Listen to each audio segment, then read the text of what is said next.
Hey, it's Pastor Justin. I'm here with another Snapshots from the Bible. And I have a question for you, although I can't hear you respond. But what is your favorite season of the year? I think everybody has it. It seems to be a talking point over the last few years. Like everybody has to have a favorite season. What is your favorite season? A lot of people say, well, fall. Fall's gorgeous. You've got the turning of the leaves. It just smells really nice. A lot of very cozy activities. Starbucks brings out its pumpkin spice lattes. Life is good. Some people love summer. Some people love winter. Some people love spring. I mean, everybody's got their different favorites. I gotta say, and at the risk of sounding completely wimpy on this, I don't have a favorite. I kind of love them all for different reasons. But I do love spring. I think spring is probably the one season that most people don't really talk about in loving terms. And that's probably because spring is very messy, right? Where it's not like one day everything's beautiful and it's just beautiful for a while. It's one day it's snowing and the next day it's raining and the next day it's 80 degrees and there's a lot of rain, there's a lot of mud. The leaves aren't really on the trees, at least not here in Buffalo, until well into May. So a lot of people go, well, spring is okay, but really we want kind of like the consistency of summer or the beauty, the awesome beauty of fall. I like spring. I think spring has a lot to offer us. And probably one of the things that it really always puts me in mind of is the renewal of life from a period of time where we had no visible life in nature. Winter, everything shuts down, everything hibernates. The trees are dead. I mean, they look dead. They're not really dead, but they look dead. The grass turns brown. The everything just goes to ground, and it's very quiet. And most animals are hibernating, or they're dead and they've laid eggs, and we're waiting for the spring. And then the spring comes, and everything just almost overnight comes to life. And we see it in so many different ways. I think it's just for the Christian a great reminder that our Lord is telling us every day, I'm here. Look at what I'm doing. Look at how I bring new life once again, how I restore life. And this is actually really cool because God uses this metaphor in several places in the Old Testament, most notably in Zechariah 10. And I know who's read Zechariah lately? Not many people.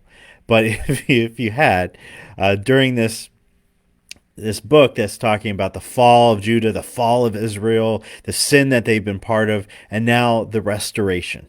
And that's one of the really cool things about the prophets. When you read Old Testament prophets, always have an eye on the restoration. Because God's not just saying, I'm going to bring judgment and that's it, the end. No more. He says, I'm going to bring judgment. It will be a hard time. It'll be a hard lesson. But at the end of that is restoration. There's this consolation of Israel that's on the way and this restoration to look forward to. In Zechariah 10:1, it uses the metaphor of spring.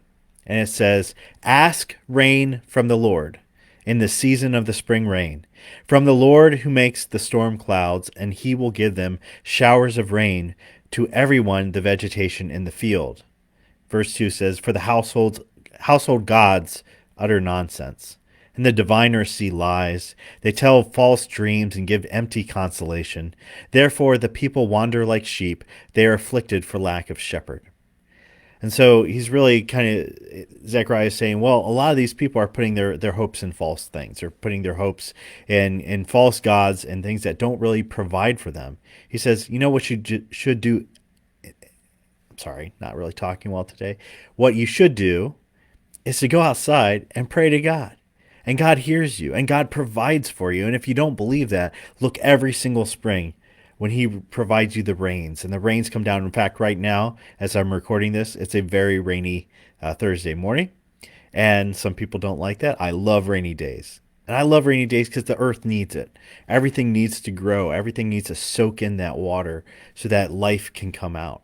And so God provides that. And it's a great reminder for us on a day to day basis as we're looking at the big pictures in life and the big news stories and all the things that are trying to grab our attention. And we're always so busy. And God is saying to us, slow down. Look at what I'm providing for you today. Look at the rain that comes down. Look at how I'm giving life to the earth that provides food for your body. Look at how I do all these things. From one little leaf, that is God talking to you and God pointing to himself. This coming Sunday, we're going to be looking at Exodus and how God thunders down the mountain to meet the people. And that's often how we think of God, as God arriving in thunder and power and majesty and just a great big spectacle.